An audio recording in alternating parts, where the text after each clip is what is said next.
Today's keynote speaker is not only an advocate for the industry, but he represents the future generations who are going to lead this industry. Hayden Bailey, also known as the Limalost Boss, is a generator technician from Peoria, Illinois. He has a social media sensation with over 1.9 million followers on TikTok and 600,000 on Instagram. Hayden's story and determination is inspirational. He's got a lot of respect within the generator technician community online.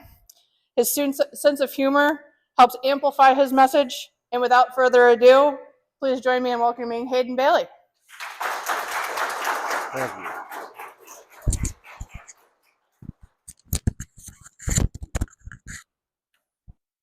Do I speak into the mic? Can everybody hear me? That'll work. That'll work.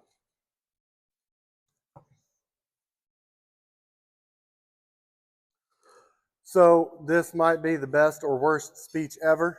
I've got a crazy story, but I've never done any public speaking before, so this is a first for me.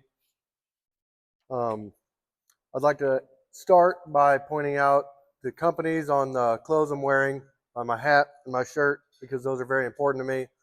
My hat is my prosthetic clinic down in southern Oklahoma. They don't like to take credit for how successful someone can be after getting fit with prosthetics, but they should. And my shirt is my contractor, my company back in Peoria, because without the support and freedom and flexibility that they gave me, I don't think I could be this proficient in the trade of generators. I want to share one of my favorite quotes, and that is, "Do something today that your future self will thank you for." That was printed out and put on our warehouse shop wall by an old guy that doesn't even work at the company anymore. He's since retired, but I seem to carry that quote with me. It's really important to me. And this is, "Two legs short of the ground." I had an awesome childhood. I would consider it very normal. I remember my mom used to lay out blankets and give me like old TVs or things that quit working around the house, and then here's a screwdriver and a pair of pliers, and you could take it apart, see what was inside, see how they work. That was the kind of kid I was. I was always really curious and like to see how things, went together inside. I was born in 1991. I call myself an old soul millennial because I don't really fit into a lot of the millennial things people seem to complain about, but I'm more of an 80s kid. We didn't have the internet in my house. I wrote book reports with actual encyclopedias, and I spend most of my time outside doing stuff. And in turn, I like to tinker and work on things. Anything with an engine and wheels that I could ride was thumbs up for me, always a good time. I started working for my dad.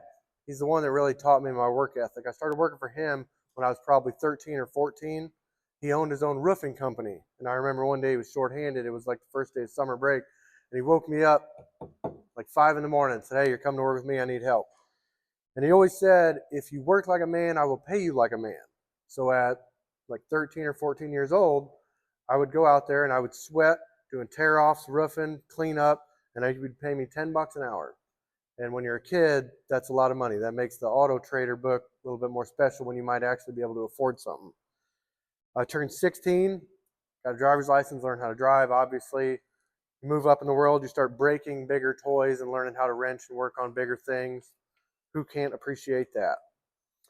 In high school, I took agriculture classes, ag mechanics. I learned how to stick weld, MIG weld, cut with a gas axe, oxyacetylene.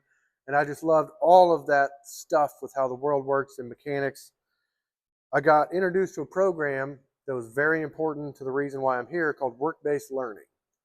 That was my junior year of high school, and work-based learning is a program where you go to all of the union locals. The first semester, you go to each local for a week. You go to the electricians for a week, carpenters for a week, the brick masons for a week, and you get a couple days of classroom time and then a couple days out in the shop actually doing the trade. And it's a way for high school kids to get involved in things other than college and learn how the world works with skilled trades. And my dad was a skilled tradesman. After his roofing company, he became a union laborer. And that was all I wanted to do, just work. I wanted to go into the blue-collar field. So work-based learning was like a co-op, but you went with the trades. If you did well first semester, second semester, they would pair you with a contractor, and you would work for them essentially for free in a program for the first couple hours of the morning. and they would only have so many slots. So you had to graduate the first semester with a high enough percentage, and then if you got lucky enough, you would get placed with a contractor. I remember going to the pipe fitters local. The first semester was one of my favorites because A, you got to weld, and I enjoyed that. But then on the very last day there, they were trying to kill time, and they went out in a section of the training hall called the bowling alley, where they had a bunch of air conditioners lined up. And one of the training coordinators there asked, does anyone know how one of these work? And no one really did. And he explained the basic principles of refrigeration, how it doesn't blow cold air in your house. It grabs the heat from in your house and spits it outside. And my mind exploded. That was the coolest thing I had ever heard. That was the perfect mixture of science and mechanics that just, it floored me, and I was amazed. So I wanted to do that, and I wrote that down as one of my favorite locals, to where if I graduated first semester, second semester, I might get placed with an HVAC contractor. And I was lucky enough I did just that. I went to work for a contractor in high school for a couple hours in the morning, and I got to go out on job sites, and that's kind of how I got projected towards the HVAC industry with Steam Fitters Local 353. Out of high school, I had to find a job. I worked at a small town hardware store, and they treated me really well. I got to work in the rental department, again, wrenching on stuff, seeing how things work, cleaning stuff, working with customers. That was great. Out of high school, I graduated. I applied for the trades. I applied at the electricians. I applied at the operators. I applied for the steam fitters to be an HVAC guy. I wasn't necessarily focused on just finding that one. I wanted to go anywhere. I just needed to start my adult life. And the first one that took applications for a test was the pipe fitters, like the one I wanted the most. So I went and I tested, and they never tell you exactly how you did on the test. They just tell you you passed high enough that you get an interview. I got the letter that said I passed high enough to get an interview, and before my interview, the operating engineers and the electricians were taking their own tests, and I completely forgot about them. I was destined. I am going to become a pipe fitter. I didn't even go through with the application of the other two. I went to the interview for the pipe fitters, and a few weeks later, I got a letter in the mail that said, you made the cut. You will be a union pipe fitter apprentice. And you are supposed to wait until you start your apprenticeship and they place you with a contractor. But I was a little more antsy than that. I called up that company I worked for in high school, and they gave me a job immediately. I just started as a truck driver until I started my classes. Then I was technically an apprentice. That is kind of how I got started. And I absolutely loved it. It was hard work. I got to travel to towns I'd never been in. I got to work some out-of-town work. I actually got a cork board with the state of Illinois map on it, and I started putting a pin everywhere I got to work, which is funny because I used to think working an hour and a half away from home was a big deal. Now that really seems like I'm right next to home when I get that close. And the jobs I used to work were bid for hotel stays if you were 2 hours away from home. And now I'll travel 4 hours away from home, and you couldn't pay me to be in that hotel. I'm going home tonight. But I used to think that was really cool. The corkboard, I still have it, and I have added probably 200 pins since I lost my legs. The before and after is greatly different, but I still have the corkboard, and it's fuller than ever. I ended up working in chemical plants and steel mills once the travel kind of went away, and I started to find my home. In the first part of my apprenticeship was just doing HVAC in those facilities. I had a truck full of tools, and I just thought that was the coolest job ever. I got to go places and fix things. So what am I doing here at a generator conference, and where did my legs go?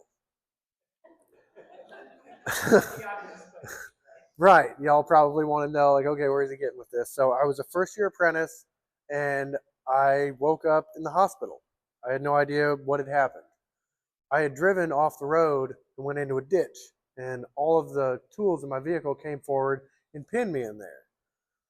My father is the one that found me by some miracle, and he called. I was life flighted to the hospital. I don't remember any of this.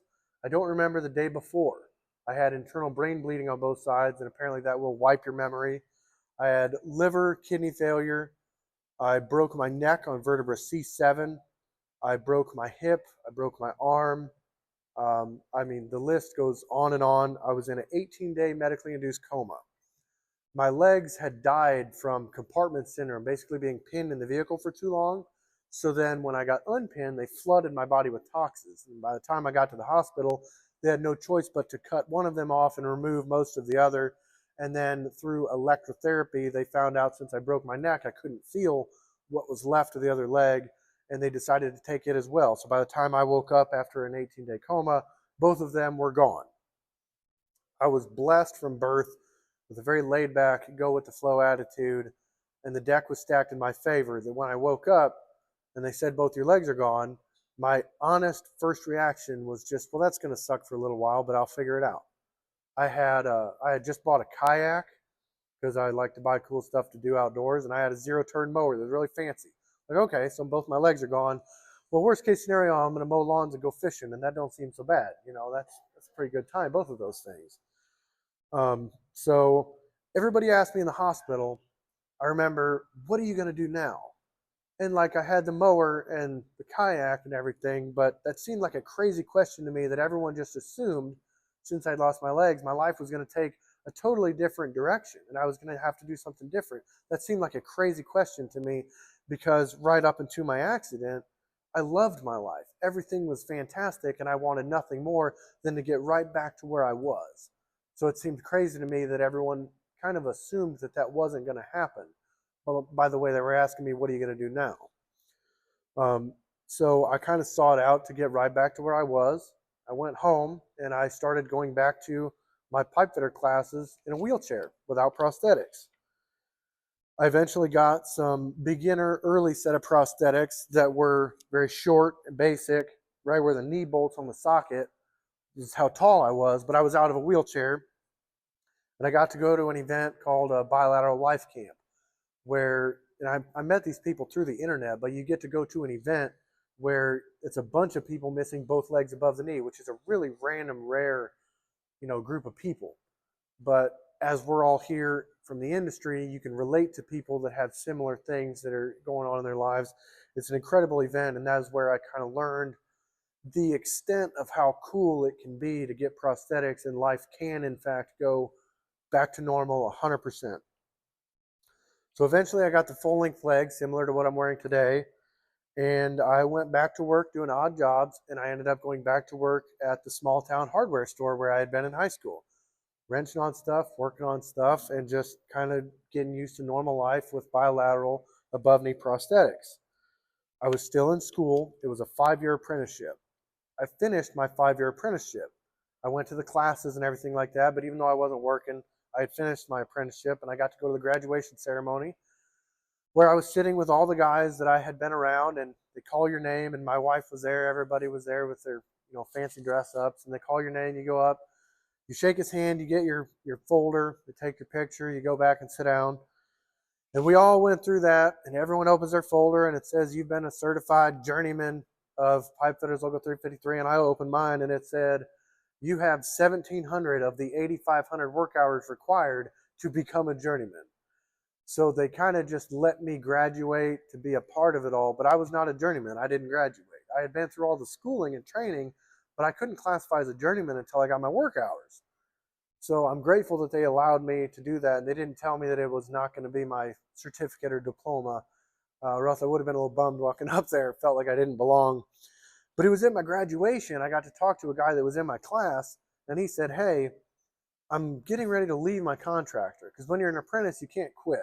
You can be laid off, but you can't quit and shuffle around.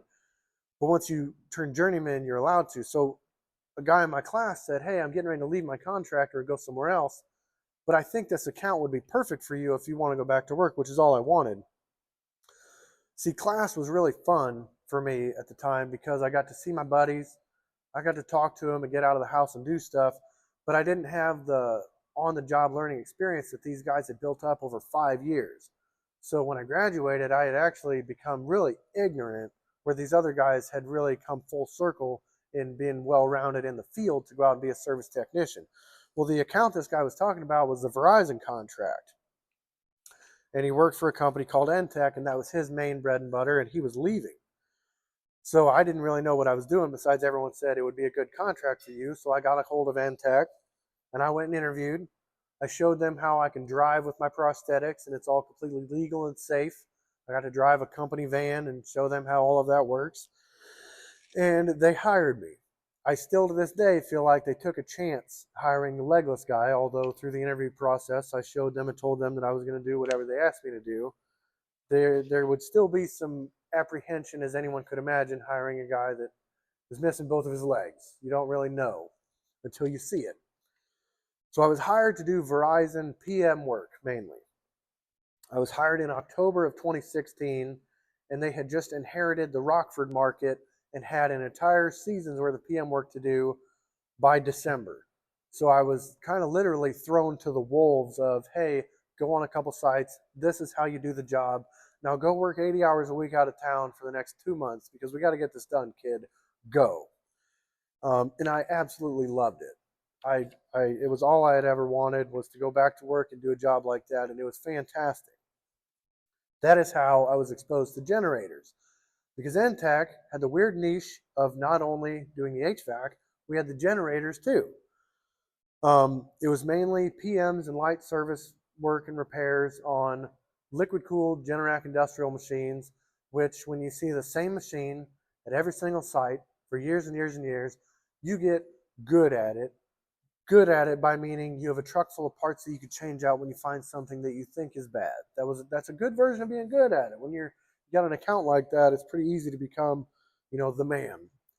That is how I got air-cooled certified through Generac, so I could have access to GenServe and get on the computer and look up wiring diagrams, parts diagrams. I did receive a lot of help in the beginning from two gentlemen who worked with generators and worked the Verizon circuit before I got on. It'd be Jake Helfers and Bill Ashbaker. Bill's retired now, and Jake works for the Peoria Civic Center back home. But they were the generator guys before I got hired. That was NTEC's generator guys within Verizon. And I did that for years with the Verizon work. I became more or less, I feel like, the lead technician of the Verizon circuit. We had 800 sites that we were in charge of. So there would be 5 or 6 guys working full-time all spring, summer, and fall, doing PM work and running service calls, and then mainly me working all winter long on generators. But as far as like the service calls, the one-off technical problems, or running the after-hours service, I tried to take all of that. It seemed like Verizon could be a thorn in anybody's side because you didn't have all of the parts, you didn't have all the access, the Verizon pins and everything. But I did. And I didn't have kids at the time, and I loved my job, so I told everyone, if you get an after-hours Verizon call, weekends, nights, holidays, call me. I'll do all of them. That is the extent with how much I loved it. I ended up getting liquid-cooled certified through them in Ohio, and then I went and got Protector Plus certified in Eagle, which means I got the little green dongle. That way I could actually hook to a Generac panel and talk to it and get really up close and personal. And then, as fate would have it, we lost the Verizon contract. As the way the world goes, some people want to pay for cheaper service, and we lost the Verizon contract. And once again, everyone wanted to ask Hayden, oh my gosh, what are you going to do now? But that was right when COVID hit. And COVID treated some people very poorly in this world, depending on their career and how they handled themselves. COVID was one of the best things that ever happened to me because I had just had my daughter in October, and we lost the Verizon contract that early spring, and then COVID hit, and they upped unemployment, and they were restricting access, and in an HVAC company, we don't want you in our schools doing PM work, service calls only. My company became really slow, and they were taking voluntary layoffs, and I didn't have a lot of work. And I had a almost 1-year-old daughter at home, and I said, hey, I'll go home. Yeah, sure. Let's do that for a little bit. So I did. And it was fantastic. I was home with my daughter for the first, 8 months of her growing up, learning how to walk and all of that. It was fantastic. We had 10 or 15 other accounts besides Verizon that were generator only. And since those other two gentlemen had gravitated other directions, I had taken over those accounts. So while I was laid off, I was working less than 1 day a week, but I was still kind of staying active. I wasn't laid off, sent back to the hall. I still had my work truck. I was still with my contractor, one-on-one. I was still working a little bit. And I received a service call for a liquid-cooled generator not 20 minutes from my house at the back of a little gravel pit for the railroad. And it was a restricted access back in the middle of the woods. And I thought that was super cool for the railroad, like BNSF. That's like big boy stuff. Yeah, I would love to go look at that. It's a Generac, liquid-cooled, propane, 60 kW, the same size as all the Verizon H panel. Like, I'll do it. I'll whoop that. I know that machine already. Let's go look at it. And it had a hole in the radiator, like one of the most seamless service calls ever. In 5 minutes, you say, it needs a new radiator. Good. Well, through that service call, I ended up talking to some other people like, hey, what is this machine doing all the way in the back with an outdated failed battery and leaking coolant, and it hasn't been PM'd in 3 years? What's going on here?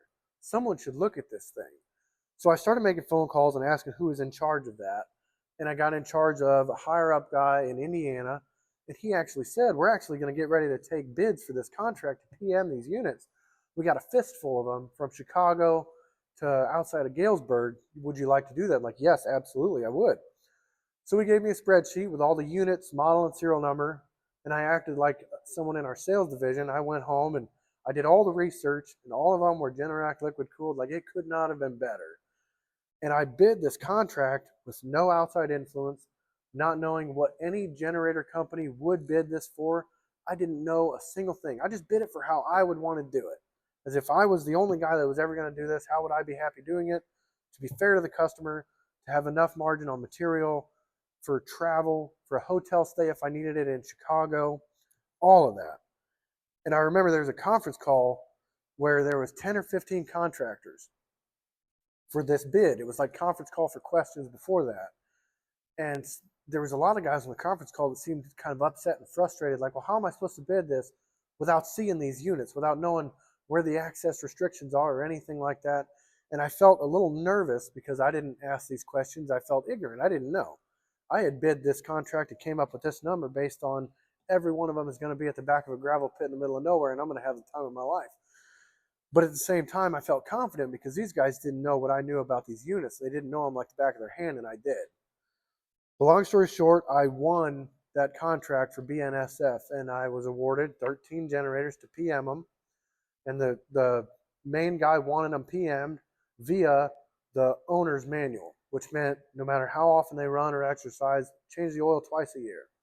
Okay, that is based on customer discretion. That is your machine. I'm going to service it. I will do whatever you tell me to.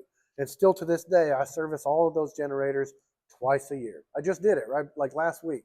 I just did 4 of them in Chicago.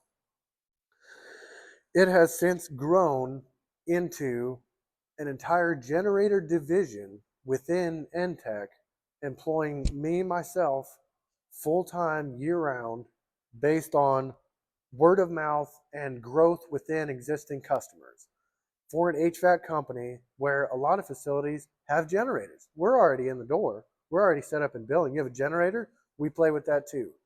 Oh, I take care of 13 generators from Chicago to Galesburg. You have a string that goes all the way across to Iowa. I would love to take those on too.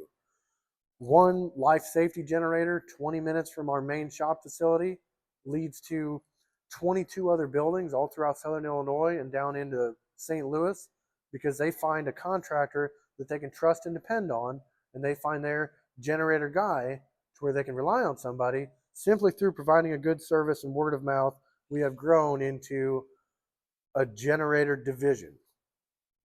That being said, knowing what I know in the very beginning, I felt very expensive because I know what my company and like companies charge per hour, per mile and travel. I felt expensive for what I did. That being said, I wanted to provide a premium service. I wanted everyone to know exactly what they were getting because I know what you're paying for me to be here. If it is a failed block heater from a trip GFCI, I'm not going to reset it and leave. I want you to know that I went from front to back on that entire circuit, and it's not going to happen again unless by act of God, when I leave. I want to make sure it's fixed. I want to justify all of my expenses to a T. I fill out service reports that are absolutely impeccable. I've been lightly, in good nature, made fun of for my service reports. My closest supervisor has jokingly said, when you read Hayden's service reports, he starts out saying, pulled up to site, saw orange butterfly on yellow flower. And that's the kind of attention to detail that I try and bring to it. I am simply the product of a good company placed within a good contractor with forced accountability, because I am the only person currently in a generator division with a company of incredibly skilled technicians that I would trust to run a call at any of my accounts. And if they couldn't figure it out themselves, I could talk them through it on the phone. So I do have help, but I am essentially a one-man band in that I own all of my own customers and all of the service calls. I do all of the work. So by forced accountability, I mean no one else is going to see this thing from the day that I change its oil until next year I'm here. Or if I run a service call, I need to make sure this is done right, because if it breaks again 2 weeks from now, guess who's going to be there? I'm going to be there, and I don't want to be back there. I'm as busy as I want to be. I don't want returned customers unless it's for maintenance or, a totally separate issue. This is how far I've came in simply 5 years, since basically before COVID hit, and being really good at Verizon. I used to really ride on the fake it till you make it, because I didn't really know what I was doing. I was kind of forced into it, not as a parts changer, but with general HVAC experience and a truck full of parts and access making phone calls. I didn't have a lot of formal training. I remember the first time I found a failed injection pump. It was an exterior C3P pump, I believe they call it, or something close to that. But I knew that it was getting fuel from the lift pump, and I knew that it was getting 12 volts, and it was not spitting fuel out. That's a bad pump. I know how to take things apart. Been wrenching on things since I was a kid. I can figure this out. I told the customer, you need a new pump.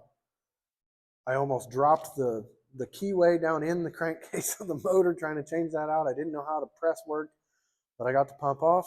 I put a new pump on. I set the timing just based on marks, using a lot of common sense, I would call it, through on-the-job experience up to that date, but I still had no clue what I was doing.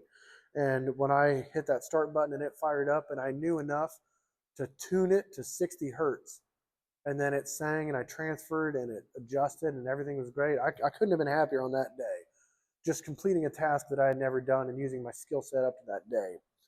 Because I'm more confident now than ever. Doing Verizon, like I've said, it's easy to be the man and to know what's wrong before you even get there. But then losing Verizon and getting into the railroad and these healthcare facilities, you get to run a service call on a Cattle Light or a Cummins. I would be so intimidated by that in the beginning because I didn't know what I was going to run into. And that used to scare me. And then you kind of realize that you don't have to be the best. You just have to try your best, because you're not always going to be the man. You don't know what's wrong before you get there. You show up and you figure out what the thing is and how it's supposed to work. Then you figure out what's not working right. So I'm a lot more justified now in my pricing, my wages, and what we charge our customers for what I truly feel is a premium service. And I don't want to work for every customer. I've told some people here I got to work on boats for a small period of time. And that's really cool because I get to break down into my short legs, and I'm way more comfortable down in the hole than anyone here, I guarantee it. But the boat owners that we got to play with didn't like to pay their bills, so we don't work with them anymore. Generators are a really odd niche because no one that I've found seems to claim them. Being from the union skilled trades and knowing the electricians, pipe fitters, mechanics, no one seems to just claim generators. There's no generator, local. But I think they are far more fun to work with than HVAC. I think generators are way more fast paced. HVAC is a patient man's game, and I am not patient. Generators are cool because they are supposed to work, and they're supposed to work immediately. That's what makes them fun for me to troubleshoot and diagnose, because I tell my customers, and I do strongly feel, that I can show up on site and I can either figure it out and fix it, or I can figure out what it needs within 2 hours, and then I'll be out of your hair. I'll either have it fixed or I'll have parts ordered, with the exception of it needs tore down and it needs a big repair, something like that. On the backup power units that I maintain, that'll average 2,000 to 1,200 hours and get PM'd once a year by us. That's a pretty common time frame. When we had Verizon, small bragging point on myself and my company, we maintained 97% fix on first site visit. 97% of the time when I showed up on site, I would leave and that unit would no longer be an alarm and would go right back into exercise. That number is printed on our pamphlets as an example of what we can do, not from cold calls, but from if you sign a contract with us and we get to know your equipment, we get to know what parts might fail. We order part stock, and I carry parts on my truck to where that is my goal. When I show up, I don't want to tell you it needs this specific battery charger that costs $300. I want to have that battery charger on my truck because it's fairly common. I maintain 10 of these machines. When I show up, I don't want to go back.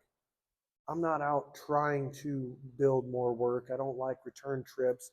I want to do my job and then go back home. I want that to end right there. I'm still learning to this day, like nonstop. This field never stops growing. The expansion and room for growth is endless when it comes to brands, other equipment. This conference is incredible because the outreach and meeting people. Up until now, I have used Facebook to meet people, which is kind of like the only reason I'm here. I use Facebook as, I won't even say a glorified tech support, as the best form of tech support, because I've met some of the kindest, most genuine people on Facebook generator groups that will actually help you down to first name basis. Here's my cell phone number. Call me. I'll talk you through it. If I don't do it, no one's going to do it, and I'm going to retire someday. I have people that have helped me endlessly with that. I have PayPal to do $10. Like, hey, go buy yourself a 12-pack on the way home. Like, you saved my ass on this one because I couldn't figure this out, and you had seen it before and I hadn't. That is one of the reasons that I'm so grateful to be here to kind of help support this whole thing, because that's what On-Site Power is trying to grow, is a more of a generator home base to get away from the proprietary limits that these companies will set. Because again, I work for Entech. I don't work for Generac. I don't work for Cummins. I don't work for Caterpillar. But I am forced to work with those other companies. And I am not going to speak poorly about anyone on this stage. You couldn't pay me to do that. But I have worked with companies that have not met my standards or worked to my own attention to detail. And if I have to bring someone in as a subcontractor based on you have access to this and I don't, I want you to meet my expectations because you're going to be supplying work for my customers. And ultimately they are Entech's customers, but I am the one who's face to face with them to make sure they get, what they're paying for. Through all of this, combined with the legs, I seem to have accidentally became internet famous, which is again kind of why I'm here, as I share on social media my legless life. As limb loss boss, I like to say my ego was not stored in my feet because it's still there, that's for sure. And it hasn't gotten any better doing this job and more or less becoming successful and being really proud of that. I don't think there's anything wrong with being proud of how far you've came. I think that's a fallacy these days for not being proud of your successes. You're not going to put someone else down by promoting yourself and how far you've came, especially if it's based on hard work, dedication, and commitment. I already did that one by accident. If I have any advice that you want to take back to your company and share with your technicians or your younger technicians in the field, is that creative problem solving will carry you far further than you can even imagine. Because the bolt holes are not always going to line up, but you should always have access to a ratchet strap and a piece of pipe. If you can figure out how it's supposed to work, you can make it work 9 times out of 10. I'm grateful for the opportunity to share my story here and how I've grown into this incredibly exciting field of generators that is honestly near and dear to my heart. I'm grateful to support On-Site Power and Mongoos with everything they have for generator outreach. This field is not going to shrink by any means. It is going to grow, by my expectations, exponentially moving forward because everything runs on power. You can never be without it. Look at how far solar has came in the past 5 years. Generators are going to do the exact same thing. If anyone has the need, you can look up Entech. We operate in Central Illinois and all surrounding states. HVAC and, of course, generators. We also do building automation and controls. If you want to look me up on social media, it's #LimbLossBoss or My Legless Life. And if by any means you need a great prosthetic clinic and you end up losing a limb or know somebody, Dream Team Prosthetics in Southern Oklahoma has been my go-to since day one. So I do repeat from the beginning of this speech, do something today that your future self will thank you for. And this has been 2 legs shorted to ground. Thank you.